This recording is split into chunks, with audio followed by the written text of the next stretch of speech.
प्राकृतधर्मानाश्रय मप्राकृतनिखिलधर्मरूपमिति निगमप्रतिपाद्यं यत्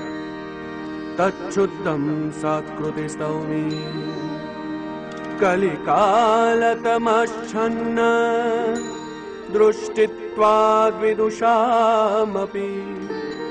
सम्प्रत्यविषयस्तस्य माहात्म्यं समभूद्भुवि दयया निजमाहात्म्यं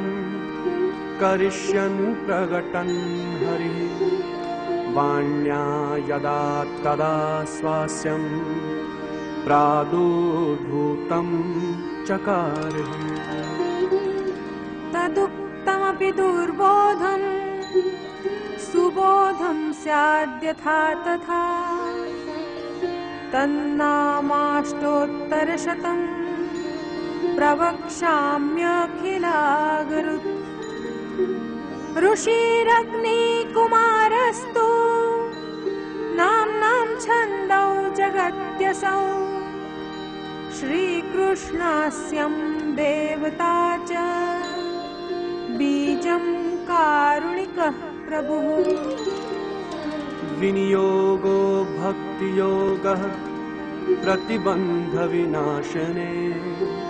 कृष्णाधरामृतास्वाद सिद्धिरत्र न संशयः आनन्दः परमानन्दः श्रीकृष्णास्यं कृपानिधिः दैवोद्धारप्रयत्नात्मा स्मृतिमात्रार्तिनाशनः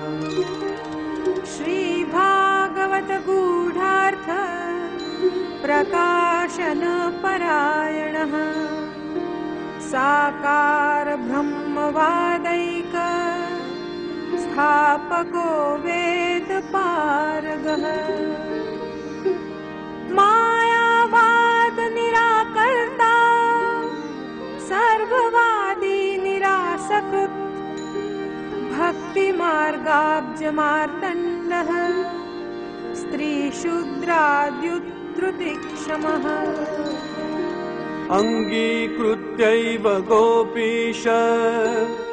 वल्लभीकृतमानवः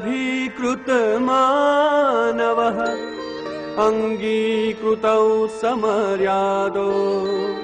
महाकारुणिको विदुः अदेयदानदक्षश्च महोदारचरित्रवान् प्राकृतानुकृतिव्याज मोहितासुरमानुषः वैश्वानरो वल्लभाख्यः सद्रुपो हितकृत्सताम् जनशिक्षा कृते कृष्ण भक्तिकृन्निखिलेष्टदः सर्वलक्षणसम्पन्नः श्रीकृष्णज्ञानदो गुरुः स्वानन्दतुन्दिलः पद्मा दलायत विलोचनः कृपादृवृष्टिसंहृष्ट दासदासी प्रियः पतिः रोषदुःपातसम्प्लुष्ट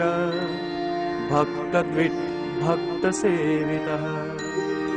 सुखसेव्यो दुराराध्यो दुर्लभाङ्घ्रिसरोरुहः उग्रप्रतापो वाक्सीधु पूरिताशेषसेवकः श्रीभागवत पीयूष समुद्रमथनक्षमः तत्सारभूतरासस्त्री भावपूरितविग्रहः सान्निध्यमात्रदत्तश्री कृष्णप्रेमाविमुक्तिदः रासलीलैकतात्पर्यः कृपयैतत्कथाप्रदः विरहानुभवैकार्थ सर्वत्यागोपदेशकः भक्त्याचारोपदेष्टा च कर्म मार्ग प्रवर्तकः यागादौ भक्तिमार्गैक साधनत्वोपदेशकः पूर्णानन्दः पूर्णकामो वाक्पतिर्विबुधेश्वरः कृष्णनाम सहस्रस्य वक्ता भक्तपरायणः भक्त्याचारोपदेशार्थ नानावाक्यनिरूपकः स्वार्थोचिताखिलप्राण प्रियस्तादृशवेष्टितः स्वदासार्थकृताशेष साधनः सर्वशक्तिधृक् भुवि भक्ति प्रचारैक कृते स्वान्वयकृत्पिता स्ववंशे स्थापिता शेष स्वमाहात्म्यः स्मयापः पतिव्रता पतिः पार लौकिकैहिकदानकृत् निगूढहृदयोऽनन्य भक्तेषु ज्ञापिताशयः उपासनादिमार्गाति मुग्धमोहनिवारकः भक्तिमार्गे सर्वमार्ग वैलक्षण्यानुभूतिकृत्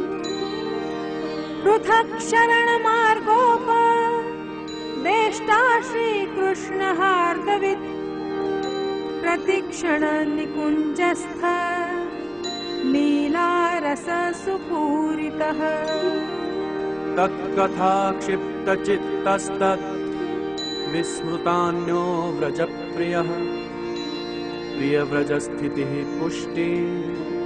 लीलाकर्तारः प्रियः भक्तेच्छापूरकः सर्वा ज्ञातलीलोऽतिमोहनः सर्वासक्तो भक्तमात्रा सक्तः पतितपावनः स्वयशो गानसंरुष्ट हृदयाम्भोजविष्टरः यशः पीयूषलहरी प्लावितान्यरसः परः लीलामृतरसार्द्राद्री